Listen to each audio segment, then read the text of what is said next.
2 minutes pour comprendre aujourd'hui la spiruline. Alors, la spiruline, qu'est-ce que c'est? La spiruline, c'est une algue. C'est une algue, simplement une algue.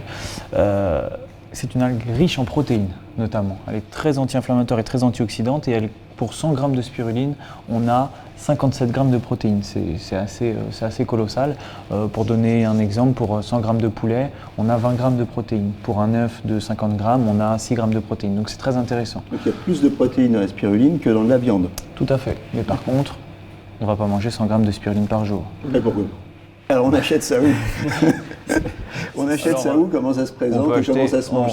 On se fait des salades de spiruline? Eh ben, la spiruline peut s'acheter en algues et peut être moulue dans des salades. On peut aller de 1 à 5 grammes de spiruline en consommation par jour. Ça peut apporter environ 2 grammes de spiruline. Ça apporte aussi du fer, du magnésium, du zinc, du sélénium. Donc c'est assez intéressant.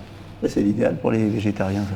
C'est intéressant pour les végétaliens, particulièrement, pour les personnes qui ne veulent vraiment absolument pas consommer de produits d'origine animale.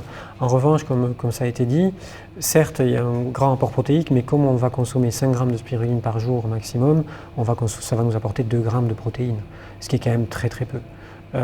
Donc c'est un aliment intéressant, mais qui ne doit pas être c'est pas l'aliment miracle, c'est un complément, ça rentre dans un régime général. Il faut toujours voir l'alimentation comme une vision globale de ce que l'on consomme et jamais un aliment n'est jamais un médicament. Voilà, ça c'est vraiment quelque chose d'important que l'on voudrait. Oui, cette notion d'alicament qu'on a essayé de nous vendre à une certaine époque, ça n'existe pas. Non, d'ailleurs, il y a une grande firme qui a essayé de faire des yaourts bons pour la peau, ça n'a pas marché non plus pour le consommateur. Voilà. Ouais.